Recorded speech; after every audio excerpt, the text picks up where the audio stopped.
A spiral coil having 200 turns, inner and outer radius 3 and 6 cm has 20 milliampere current through it. Find its magnetic moment. पहले तो ज़रा सवाल समझिएगा क्या है कि इस तरीके का हमारे पास ये अरेंजमेंट है कि ये मान लो एक स्पायरल कॉयल है यूँ, ठीक है।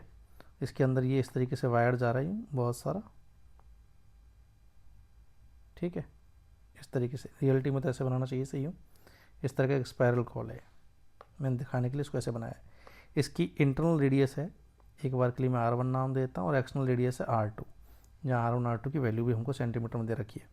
और हर वायर में करंट जो दे रहा है 20 मिली एम्पीयर दे रखा है, इसको एक बार के लिए मैं आई मान लेता हूँ हर वायर में, क्योंकि इस तरीके से जब है तो हर वायर में सेम करंट जा रहा होगा। क्लियर आई, ठीक है। और इसका मैग्नेटिक मोमेंट निकालना, तो ये बहुत सारे ये जो पूरा कॉम्बिनेशन है बहुत सारे सर्कुलर लूप्स का अलग अलग रेडियस का कॉम्बिनेशन हो जाएगा। क्लियर।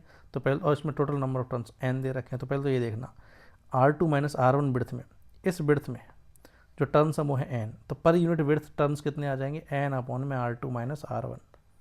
ये एक तरह से टर्न्स डेंसिटी हो गई, लैम्डा ऑफ टर्न्स हो गया हमारे पास। क्लियर है। अब अपन को क्या करना है, मैग्नेटिक मोमेंट निकालना है, क्योंकि हर सर्कुलर रेडियस की रेडियस अलग अलग है तो हमको इंटीग्रेट करना पड़ेगा। तो मैं क्या कर रहा हूँ, सेंटर से R पे जाके यहाँ एक रिंग एलिमेंट ले रहा हूँ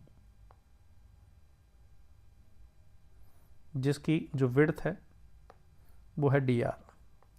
R पे जाके dr का मैंने एलिमेंट ले लिया, R पे जाके dr विड्थ का एलिमेंट ले लिया। तो पहले तो इसमें नंबर ऑफ टर्न्स निकालते dn, तो पर यूनिट लेंथ टर्न कितने हैं, n upon R2 minus R1। तो dr लेंथ में इतने टर्न हो जाएंगे, ये तो टर्न आ गए, और हर टर्न में करंट भी है I। क्लियर। तो इसका मैग्नेटिक मोमेंट जो होगा, स्मॉल मैग्नेटिक मोमेंट dm, वो आ जाएगा, इसमें से जाने वाला करंट, इसमें से जाने वाला करंट कितना हो जाएगा, एक टर्न में है I, तो dn टर्न में हो जाएगा dn, तो ये तो हो जाएगा dn इंटू एरिया कितना है इसका, पाई आर स्क्वायर। क्लियर। तो एक, ठीक है, ये भी क्योंकि इस वाले आर इस वाले छोटे से इस एलिमेंट में भी आर से dr का जो dr थिकनेस का जो ये एलिमेंट लिया रिंग एलिमेंट, इसमें भी बहुत सारे लूप्स हैं। अब एक टर्न का है I into pi r square, और dn टर्न्स का हो जाएगा dn into pi r square. Clear है। तो इस एलिमेंट का पूरे का इस पूरे के पूरे रिंग एलिमेंट का जो मैग्नेटिक मोमेंट है वो इतना हो गया। इसको सिंप्लीफाई करके लिखते हैं, तो ये बन जाएगा I into pi r square, dn की वैल्यू n अपॉन में R2 minus R1 into dr। ठीक है। अब ऐसे सारे के सारे dm अगर मैं देखूँ तो इस वाले एलिमेंट का भी dm, जैसे अगर मैं एंटी क्लॉकवाइज में करंट मान लूँ, तो इस वाले एलिमेंट का भी dm बाहर आएगा, अगले वाले का भी बाहर आएगा, सब सेम डायरेक्शन में आएंगे, तो डायरेक्टली ऐड किया जा सकता है इनको। तो नेट मैग्नेटिक मोमेंट कितना आ जाएगा हमारे पास पूरे सिस्टम का, that is integration of this whole term. और इसमें से कॉन्स्टेंट को बाहर लेके आ जाते हैं, तो n पाई I अपॉन में R2 माइनस R1 तो बाहर आ गया, और इंटीग्रेशन बच जाएगा R स्क्वायर dr। अब इसका इंटीग्रेशन करेंगे, R की लिमिट आएगी इंटरनल रेडियस R1 से लेकर के R2, तो ये वैल्यू आ गई n पाई I अपॉन में R2 minus R1, R square का इंटीग्रेशन हो जाएगा R क्यूब बाई 3। ये हमने लिमिट भी पुट कर दी। ठीक है। अब बस वैल्यू रखते हैं ज़रा, तो n दे रखें 200, पाई की फॉर्म में आंसर पूछा हो तो पाई को पाई रहने देते हैं। I की वैल्यू दे रखी 20 मिली एम्पियर। ठीक है।